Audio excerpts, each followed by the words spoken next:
thinking of Heathcliff. Who else? He's sunk so low. He seems to take pleasure in being mean and brutal. And yet, he's more myself than I am.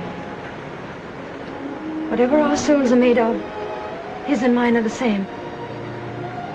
Linton's is as different as frost from fire. My one thought in living is Heathcliff.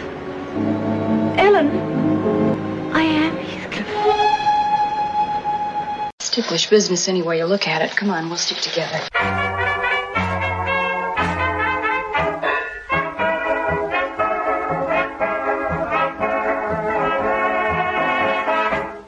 Hello, everyone, and welcome to Ticklish Business. I'm Samantha Ellis, joined this week by one of our fabulous patrons, Jacob Haller. For this episode, we're talking about the 1939 film Wuthering Heights. This week, we decided to have a fun little twist and make one of our hosts the guest. Our fearless leader, Kristen Lopez, has written a fantastic book, but have you read the book, 52 Literary Gems That Inspired Our Favorite Movies, coming out on March 7th, which you can pre-order wherever you get books. Before we talk to Kristen and Jacob about Wuthering Heights, we'd like to briefly remind everyone that if you haven't checked out our Patreon at patreon.com/ticklishbiz, you should. We do additional bonus pods, including double features looking at remakes, and based on a true podcast looking at biopics and true crime. We have so many fun things coming out in 2023, and our new Redbubble store has some fabulous art, all designed by me, featuring your favorite stars over at redbubble.com/people/ticklishbiz. Now back to the show. First, Kristen, I have to start out by asking you, how did this book come to be? We would all love to hear about how you came into contact with TCM and how you settled on this concept specifically. I can't really take too much credit for this one because in a great Hollywood story, it's all about who you know. And in this case, I had a coworker who had written a book for TCM. Shout out to Christian Blavelt, who has written 2 books now for TCM.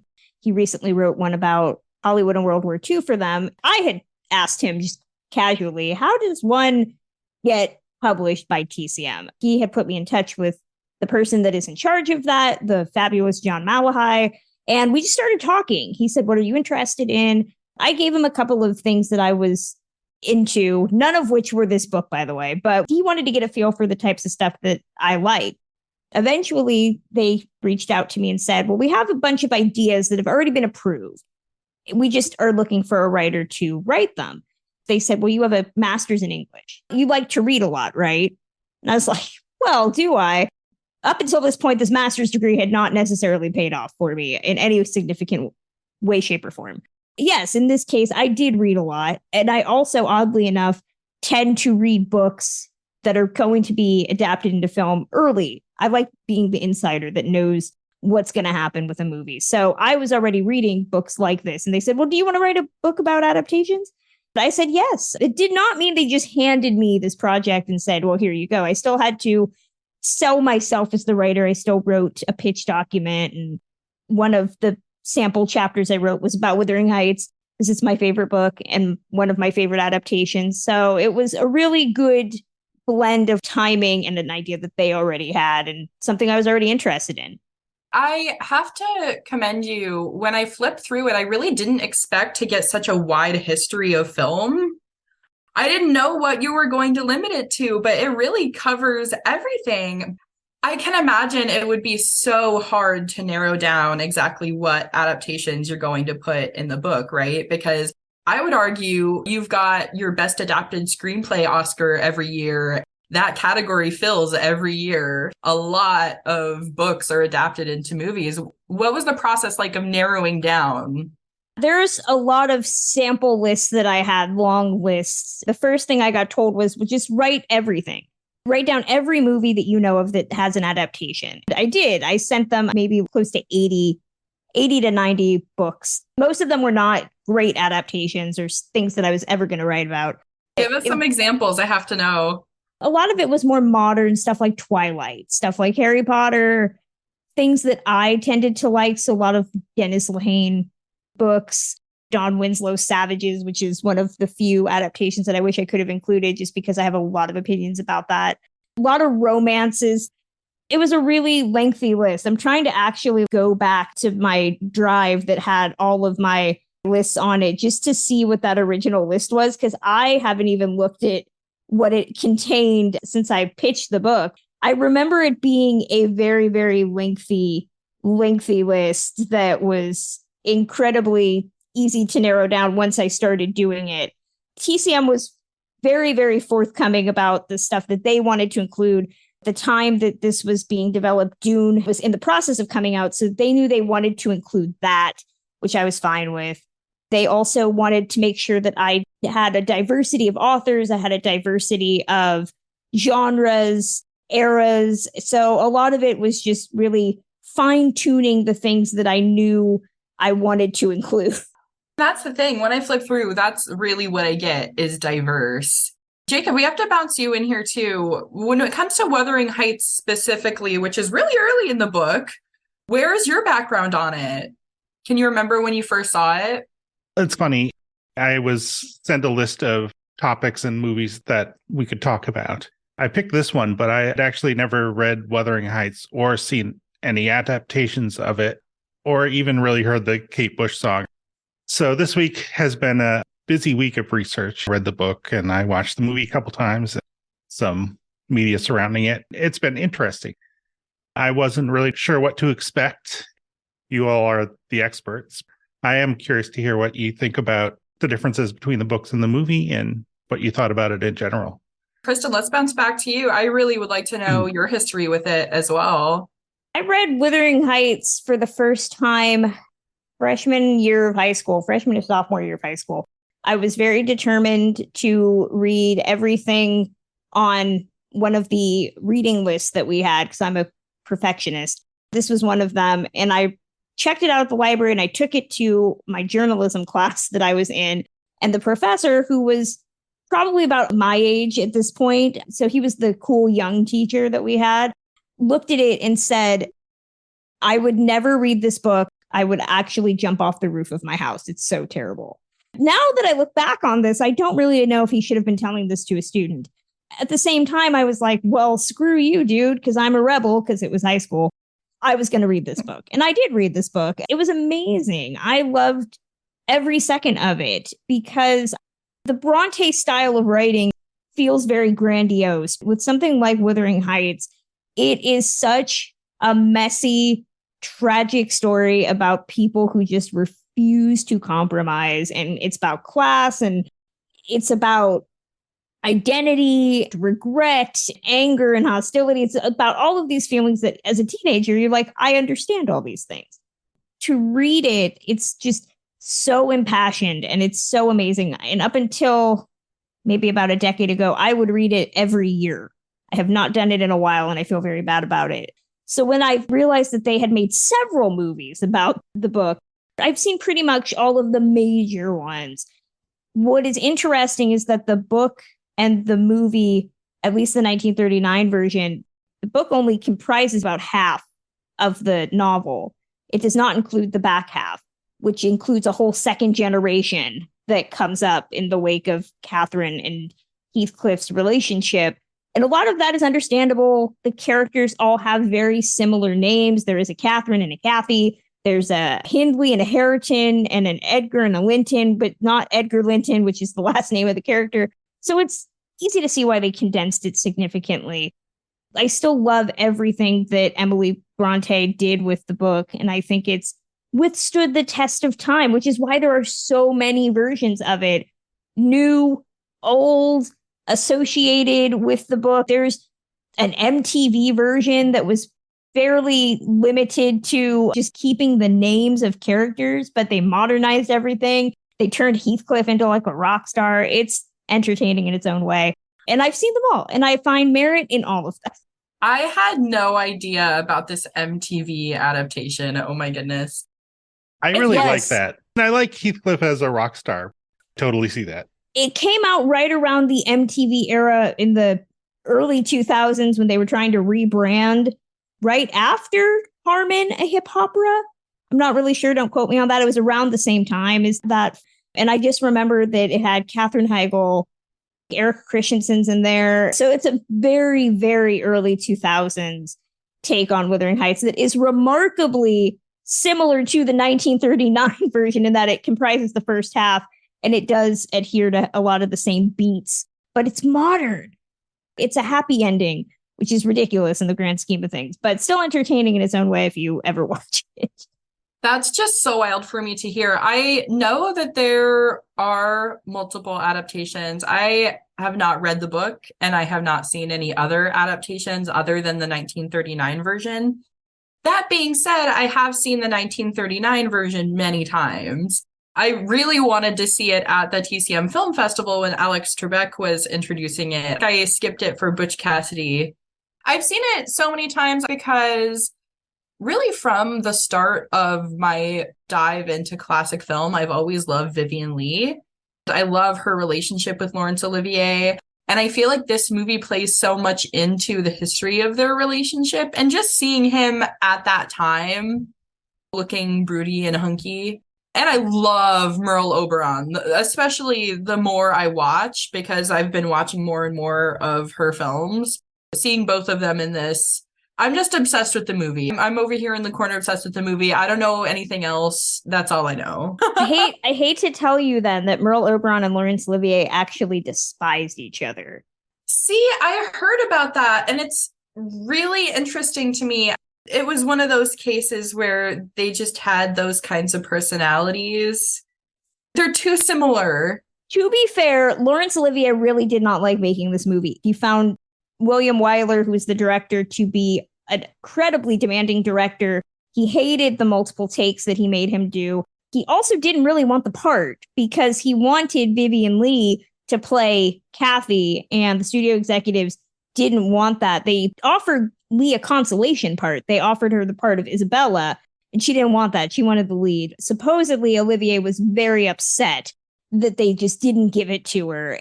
The studio decision was right because Vivien Leigh is fantastic, but part of the role of Kathy is that she is this young girl that is trained to believe that she is only as good as the money and the status that she has. And so once she becomes a teenager into adulthood, she realizes that she does want finer things in life, and that unfortunately that comes with having to marry wealthy. Heathcliff is just not into that. He despises that, mostly because as the child of Romani people, which this movie considers him, the book also considers him the pejorative word gypsy, there's some allusions that maybe the character is supposed to be mixed race, which I know Andrea Arnold did in the 2015 version of the movie. She cast a black actor to play Heathcliff. But the point is that Heathcliff is not considered one of the gentry. He is an orphan. He is poor. He is possibly dark-skinned. He doesn't fit in. And so a lot of that bears in his decision-making. Vivien Leigh, she's great at playing spoiled. She's great at playing this being from another level of humanity that doesn't understand the way things are. But Merle Oberon understands that this is a character that is slowly going to be hardened, or at least has to put on a brave face in order to live her life. The movie punishes her for that, but I see that more than I would if it had been Vivien Leigh. The thing that stands out to me so much about Merle's performance, she's just so smart. She understands the wit of the character, and she understands that the character has these huge aspirations, but you can also see that internal conflict within her. It's definitely a difficult choice to make. And when it comes to such complicated emotional relationships like this that are shown on film, I never watch the same movie twice. And this is one of those, when I was watching this time around, it's hard to pick a side, right? Because there's good and bad in each side of the situation. This time around, I just felt bad for both of them. There's just so much emotional abuse going on both sides. It's not fun for anyone. These two people make the whole town sad. And they just all want these two to stop. It's to the benefit of only doing the first 16 chapters of the book as well, because the way that Laurence Olivier plays the character, he's certainly tough and mean, but he's not despicable, which, as you read the book, Heathcliff's hatred of the wealthy and his resentment does end up destroying who he is as a person and does make him into a monster. There's a whole backstory that involves him raising essentially Kathy's brother's child, the next generation of Heathcliff, and treating him horribly, but manipulating. And the character is really hard to root for by the end of the story. Some of the actors that have played the character in other incarnations do play him as just completely mean. The greatest example that I have, and the performance that I'm most conflicted that I love, is Tom Hardy in the British version that they did about a decade or so ago, which is also worth a watch if you are looking for something really good. He plays the character very, very difficult to sit with. Olivier works really well here. He also would play Mr. Darcy a couple years later. So he was great at playing the roguish characters you hate to love and you love to hate in these types of movies. But it benefits him that the story does not continue. And he has this come to Jesus moment at the end, and he's eventually reunited with Catherine in death. Spoiler alert, the book is old enough. You should know there's spoilers coming. Book Heathcliff is far crueler. He runs away with Isabella, and when she talks about it, she's like, the first day I knew that this was a mistake. Physical abuse, there's emotional abuse. It's real bad. He's not a good character in that book. That was something I thought about because the movie is much more romantic and takes Heathcliff's side, which the book is somewhat sympathetic to him because he is mistreated so much. He just internalizes all the abuse he takes and just becomes, like a lot of the characters refer to him as, literally Satan. And there's been numerous interpretations of the novel about whether Emily Bronte was writing the character as a marginalized person. There's a lot of theory about the character being the bastard child that the father brings back and says, oh, I found this orphan. But maybe it could very well be this illegitimate child that he's had out of wedlock, which would be common considering the Brontes. Charlotte Bronte did Jane Eyre, which also culminates with a woman of color in some ways being horrifically mistreated. You understand his resentment and his cruelty. The movie does a really good job of making the character go just far enough into being a horrible character because you have someone like Laurence Olivier who can deliver these lines. He can't live without his soul, how much he loves her, and how she can't go into the darkness where he can't follow. These are characters that we talked in the last episode about messy couples that couldn't give each other up. Catherine and Heathcliff are the ultimate couple that cannot just give each other up, to the point where when Catherine dies, she pretty much wastes away from classic movie / classic book disease, which is, I just take to my bed and I die, and I have no discernible means of why. Heathcliff's whole thing is, well, there's really no point in living, even though they treat each other horribly. The fact that they are both alive and in each other's world is enough. Once she's gone, he literally has no reason for being. Questionable on whether that's romantic or not, but the Greg Toland cinematography, the beautiful score, damn, it makes it look good. A lot of what puts it together is Laurence Olivier, truly, because he just had it down pat by this point, playing the roguish, brooding, complicated literary man. He just had it down to a science. I love seeing him on all full cylinders. One thing that really took me back when I was watching it this time was a lot of the dialogue sounds exactly like his off-screen letters to Vivien Leigh. Is he maybe playing these roles on purpose? Is it supposed to be a little reflection of how he is? It's also worth noting that this came out, it's the same year as Gone with the Wind. So you have these two big dueling adaptations of probably the most beloved novels of their time period. Ironically, before anybody asked me, Gone with the Wind is not in the book because I gave myself a rule that I needed to have time to write and I was not going to read anything that was over X amount of pages. Gone with the Wind was far too long for me. So it's not included. To watch something like Gone with the Wind, which has this very epic sweeping over centuries, maybe not centuries, over decades, watching Scarlett O'Hara become this person. It's really interesting to look at how Wuthering Heights, which also tells a story over several decades and multiple generations, actually omits all of that and decides to tell this very straightforward love story. I mean, I'm going to do the hot take. I think it does more with the source material than Gone with the Wind does. Wow, that's I know. high praise. It's great that Vivien Leigh not being cast as Kathy in Wuthering Heights led to her being available to do Gone with the Wind. We have Wuthering Heights Samuel Goldwyn not liking Vivien Leigh to thank for that. It's also worth noting how much the production of this was incredibly difficult because nobody liked each other when they were making this film. Not only did Laurence Olivier not like Merle Oberon, nor did he like William Wyler. David Niven talked openly in his biography about how he didn't really have any chemistry with Merle Oberon, how he couldn't cry on cue. To watch the movie, and considering that Edgar Linton is supposed to be the decent guy, but he's supposed to be sickly, just not nearly as cool as Heathcliff is, having someone like David Niven in the role, I know it's always tough for me because I like David Niven. I'm always like, well, he's a nice guy. He treats her right. I'm not really seeing the issues here. Other versions of Wuthering Heights tend to go a bit more nebbish. The Tom Hardy one uses a pre-Walking Dead Andrew Lincoln, who is just so pasty. Yeah, I find him incredibly boring in it, which is part of why the character, he's supposed to be boring. He's supposed to offer nothing other than a nice life for Catherine. There's supposed to be no love there. It's the one thing about this movie I do not buy, because I'm like, David Niven's got charisma.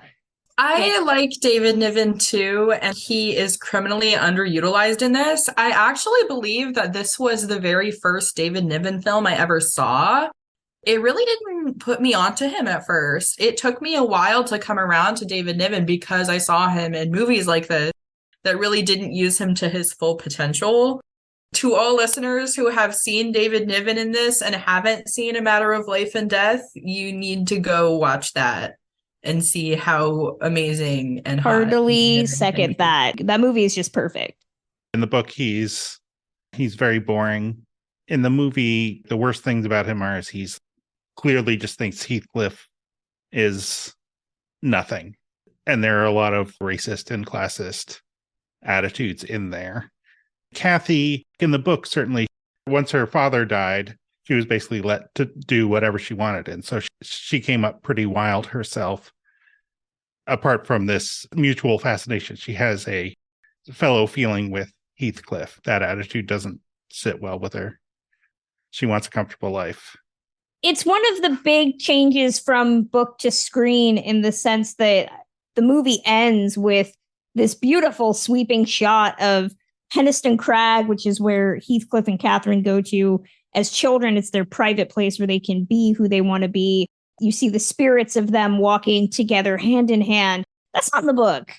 A lot of people take issue with it because it's really the opposite of what Bronte wants you to understand about these characters. Yes, there is a romance to it, but Bronte is really looking at what point is the romance perverted?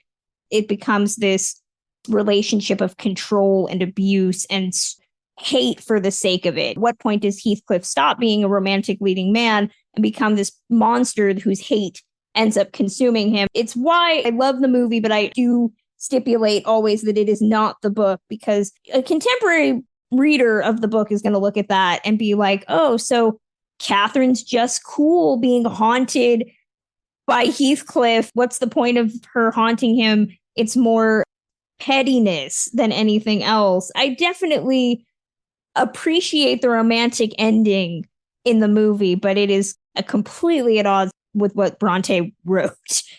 The other thing that I noticed is in both the movie and the book, the main narrator is Ellen or Nellie, the nurse. In the movie, she's as enthralled in their love story as anyone. And in the book, she doesn't like either one of them. Talks about how annoying they are a lot of the time. It's more of a woman recounting the story that she doesn't see as being of any value. There was numerous ways in the early days of Hollywood to enter into an adaptation of a book. And the easiest way to do that was to have a narrator.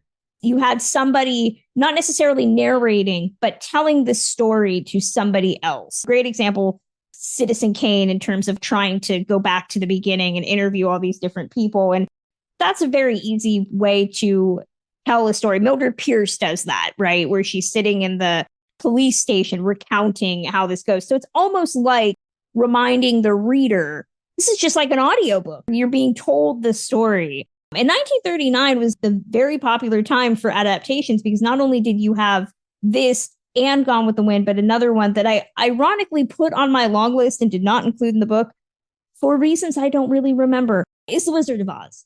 It's worth pointing out how much of a fundamental element of old Hollywood books were, to the point that, and they still do this now, but studios would go and make the book deal for the movie before the book was even published or the book was even written. And they adapted everything. If it had a bare modicum of popularity, they would adapt it, which is why you get weird stuff like, it's my go-to, why did they adapt this?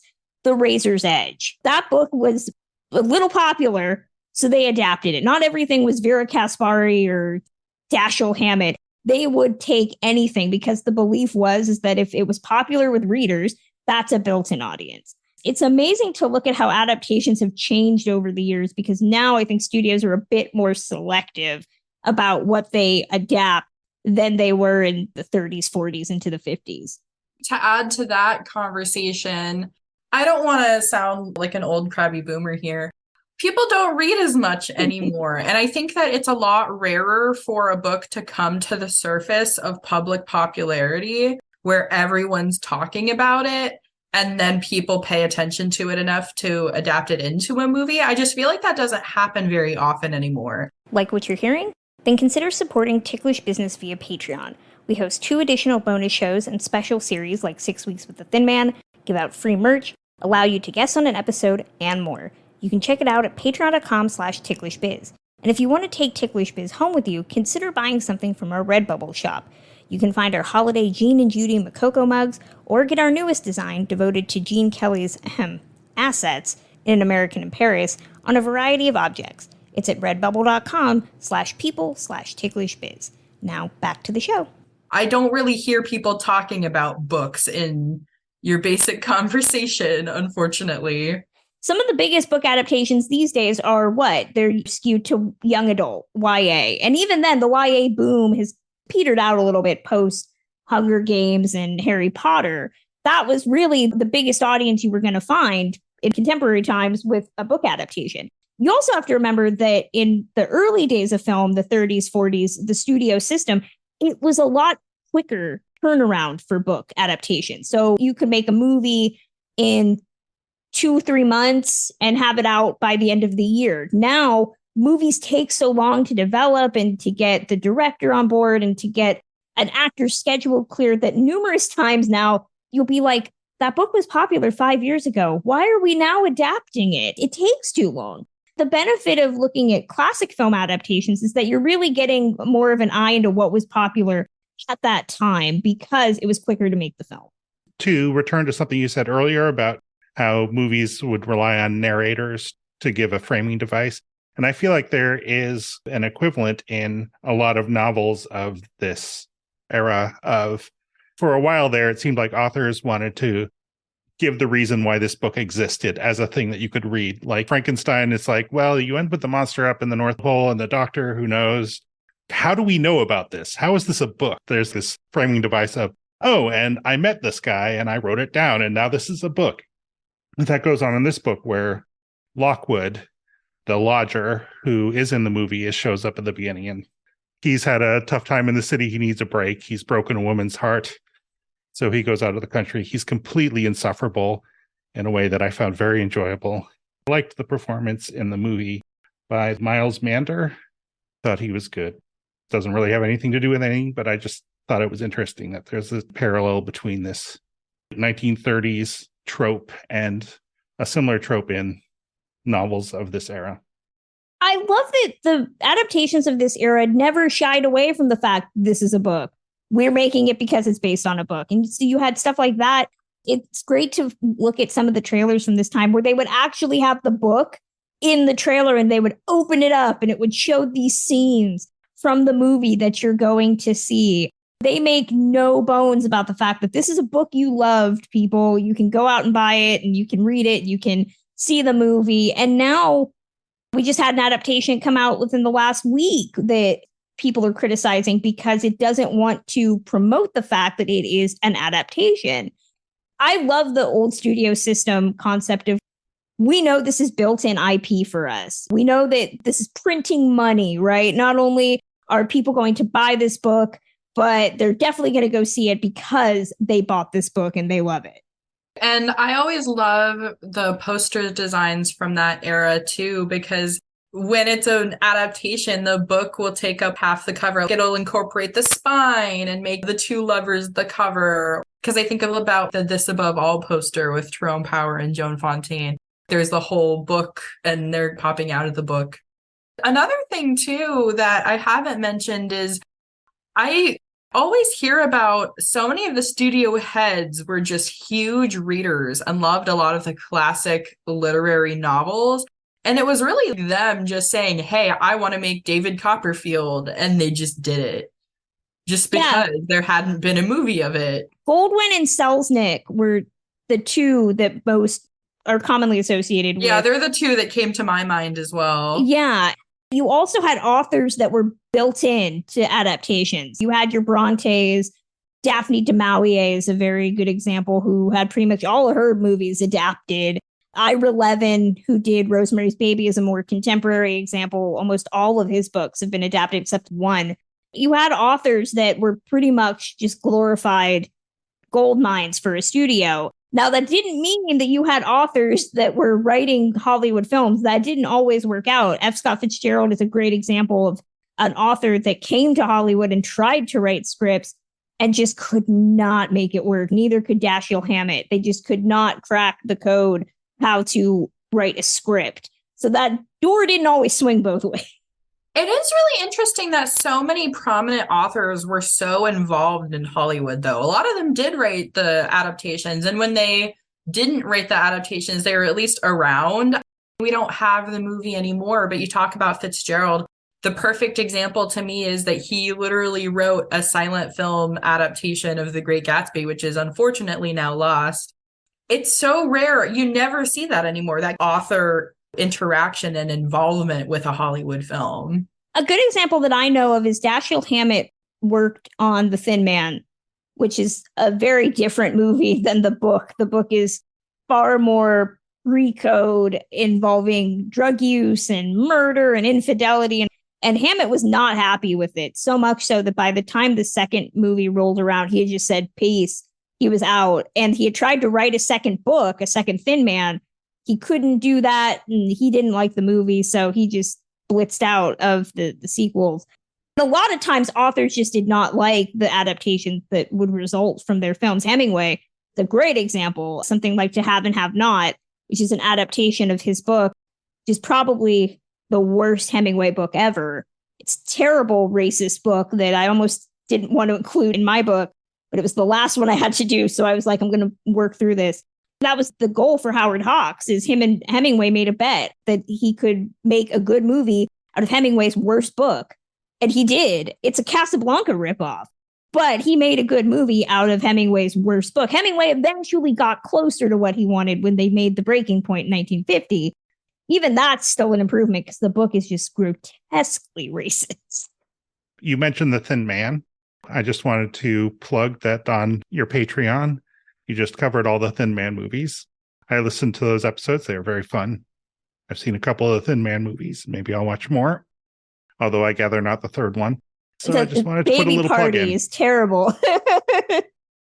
It's amazing to look at why certain decisions get made with adaptations and certain ones don't. Wuthering Heights doesn't necessarily have the sauciness that would require a severe need to change up and condense. It's not Mildred Pierce, which is incredibly sexual in the book and very different, which you can actually watch the Kate Winslet miniseries version of Mildred Pierce and get something that's closer to the novel. Postman Always Rings Twice is another example. it's amazing to find out what would get changed for censored reasons. Like I said, it's really just having the right actors to pull it off. So many ducks lined up here. You've got Greg Toland on cinematography. Of course, that's what won the single Oscar that this movie won. I just cannot rave enough about Laurence Olivier and Merlot Braun. I will say, too, for the people that love this movie and are looking for another movie with them, I always recommend The Divorce of Lady X. I don't know if either of you have seen that one, but that movie, it's a great 30s Technicolor, and it's a cute little romantic comedy with the both of them. They just bounce off of each other so well. It's definitely more lighthearted than this, but this just shows that they have the range to carry both types of genres. And they were made pretty much right back to back. You would never believe that they didn't get along. I really can't get over that. What I love is the irony of this movie being a romantic story about people that can't be together. And both actors were dealing with the fact that they couldn't be together with their respective partners, Olivier and Vivien Leigh. And this was right in the early days of Merle Oberon's relationship with Alexander Korda. It was really a relationship-riddled drama behind the scenes. It's definitely the gold standard for old Hollywood romances. I included a couple others in the book. Rebecca's in there, the 1940 Hitchcock version. And that is a very romantical, swoony movie, but it's not in the same vein as something like this. Even something like, it was on the short list. I wanted to include it, and I had too many movies from the era, and they said to cut it. But I also had The Heiress, which is based on Washington Square. And even something like that, which is a very romantic and swoony story that does have the tragic ending that this movie does not have. I don't know, it just lacks that aura of romance and magic to it that this movie has. I think it's because it's a perfect storm of all of the things that are needed to make a romance. A strong cast, beautifully passionate leading actors, the Greg Toland cinematography, which it was set in Britain, but it's actually filmed in Southern California. That is not England at all that they are working with. The heather was real, though, at least. The heather was real, yes. The score is beautiful. Wyler is a director that I think really did understand the grandiosity of romance in such a perfect way. My favorite scene is the dance, when they're all at the dance. Just the way that everything fits together, the music. A lot of it is unspoken. It's just actors looking at each other or trying to sit next to each other, but then someone else comes along and they can't. Looking at each other across a crowded room. Other people noticing that they're looking. It's just so great. It's so well shot. It's just a beautiful, beautiful part of the movie. It's really a beautiful movie beginning to end. I would say if I had to pick a favorite part, I love the scene in which Merle Oberon is getting ready for, I believe, her first date with Linton. And she's getting ready and she talks about how brilliant she is. That's so great. Not only for Merle Oberon to be able to deliver that kind of dialogue just in the first place, I do sympathize a lot with her because I would even argue it's a trope that we see where you have a woman and she's beautiful and young and she has guys flocking after her and she's torn between the poor guy she loves and the rich guy she maybe doesn't love as much. It's definitely something that I feel like I've seen time and time again, but it's so well done here. She really has a tough decision because you see moments throughout.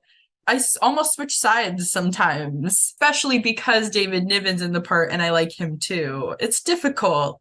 With Bronte too, and again, you really do have to separate the novel from the film because Heathcliff is such a manipulator and the movie does want you to see that these two end up together.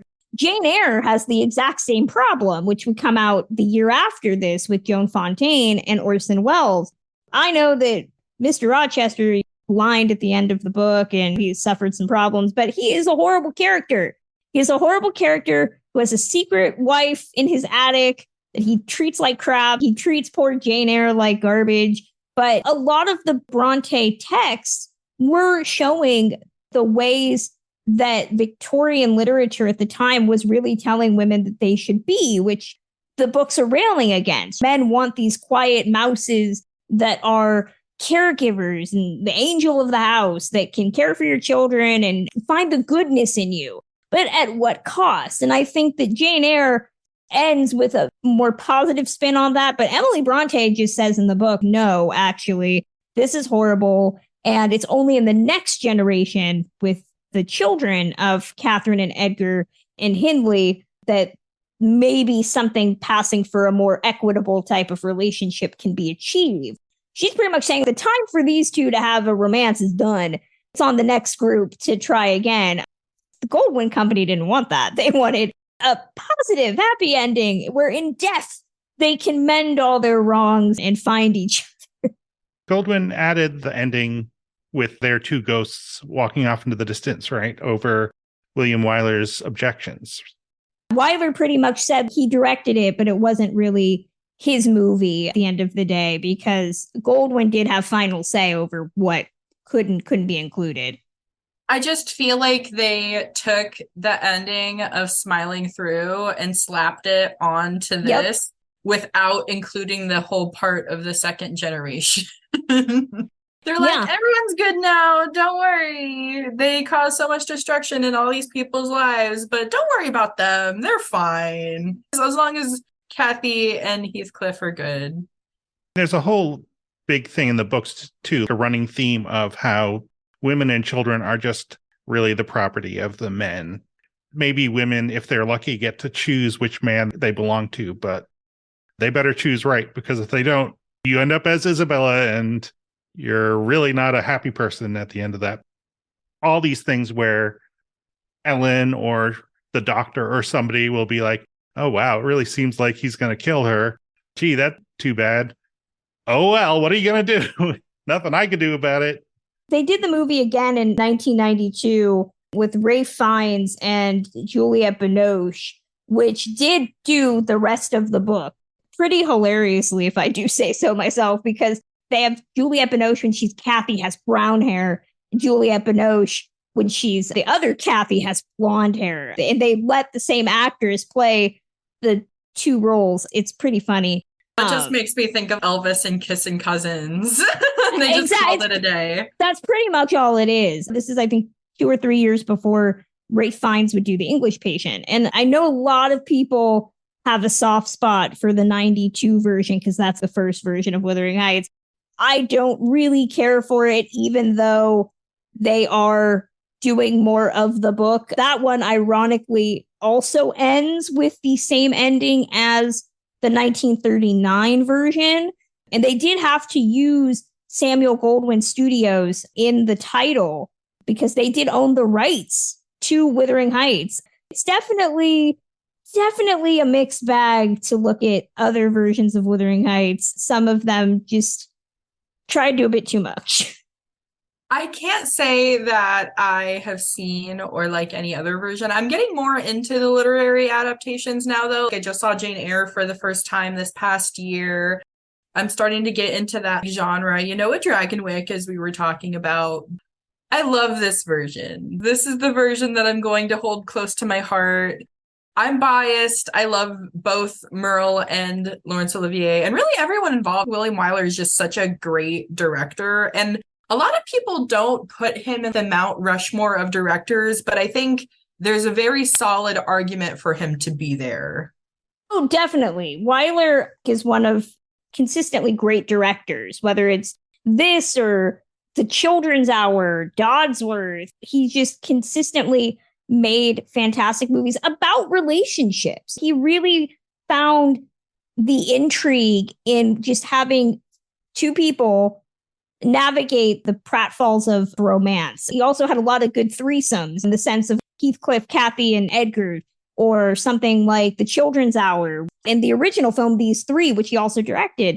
So he really liked looking at what do you do when you introduce a third person into a relationship? What type of powder keg do you unleash? And he did a lot of different things with that. This is a very straightforward story of classism and romance, whereas something like The Children's Hour adds in an element of lesbianism and how does the introduction of another woman change how people see you.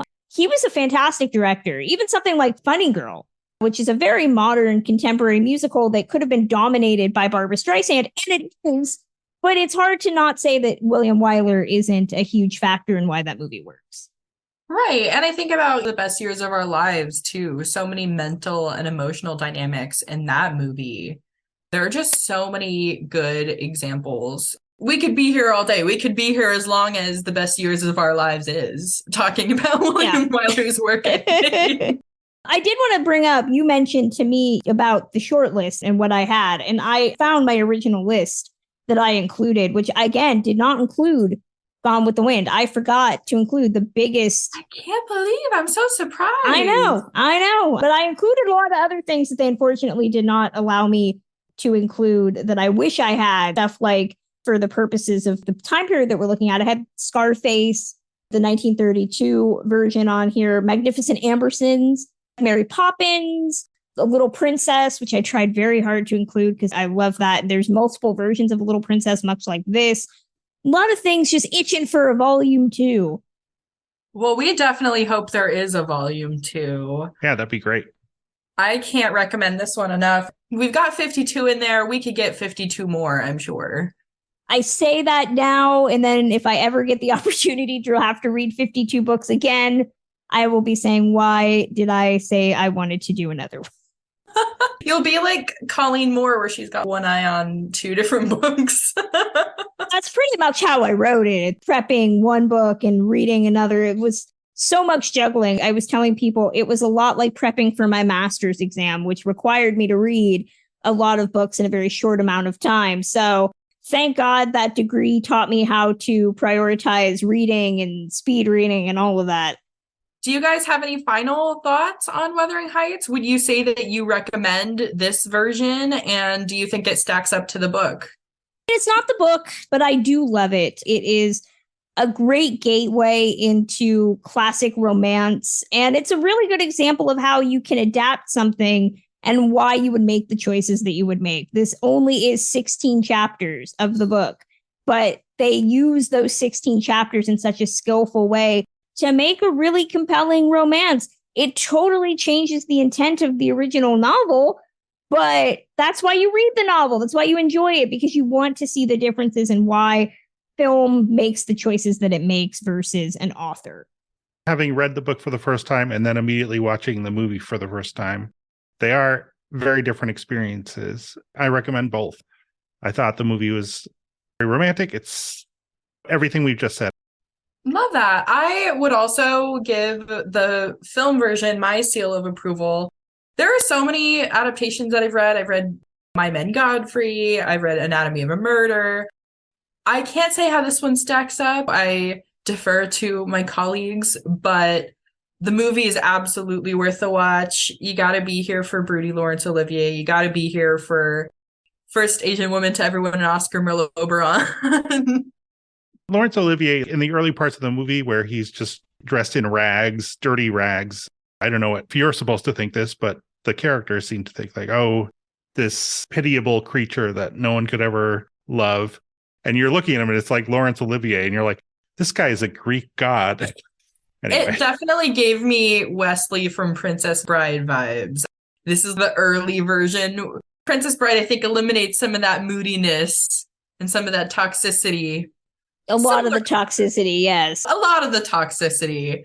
Toxicity or not, this is worthwhile. It's so fun to have conversations about it with other people who are watching it too, because you can just sit next to somebody and they have a totally different experience with what's going on based on what they've been through in their relationships.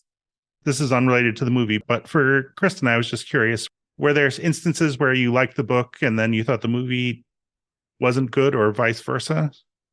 Oh gosh, there are several instances. One of the books that I included in the long list that I did not include, because at the end of the day, I want people to read the books as much as watch the movie. So I didn't necessarily want to include stuff where I didn't like the book, because what's the point of reading the book then?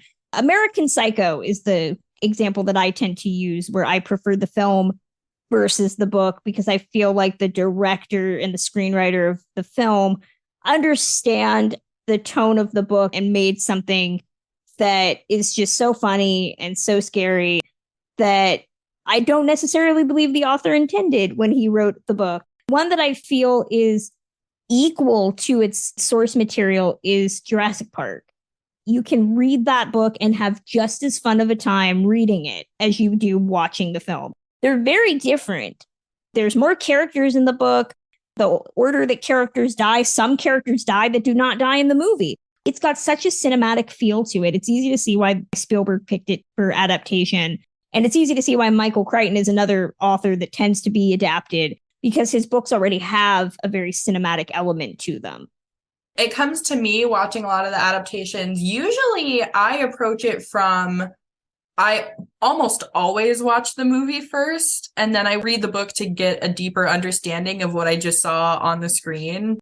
When those two things are opposite, it just makes my brain explode. The best examples that I have are The Postman Always Rings Twice and My Man Godfrey. The person that I built up in my head and who is depicted on screen are just totally different. I haven't read Postman the book, which I know Eddie Muller says is far more gritty and sexual than the 1940s version that I love with John Garfield and Lana Turner. So maybe I'll get to that. I'll get to that at some point. The thing that really throws me off is I just feel like the dynamic is totally flipped. Instead of the dark, broody man and the blonde woman, you've got a blonde, broody man and a dark, broody woman. If I were to cast what I had in my head for the book, I would probably have William Holden and Yvonne DiCarlo. It's so crazy to think about, because that's definitely not what you see in the movie. Yeah, somebody asked me in an interview if I had ever watched a movie that I thought was based on a book and found out that it was not. And speaking of Bill Holden, I always tend to think that Sunset Boulevard is an adaptation, and it is not. Right. Billy Wilder, he's my favorite director, and he just is such a fantastic writer and has such a way of transporting you into a different world. You really understand his characters and what they're going through because it's so relatable. You would never think that these aren't adaptations, that he just pulls these from his head, especially not even being American, really telling some of the most American stories, like The Apartment. It doesn't get more modern than that to me. It's timeless. You could make that movie today and not change a thing.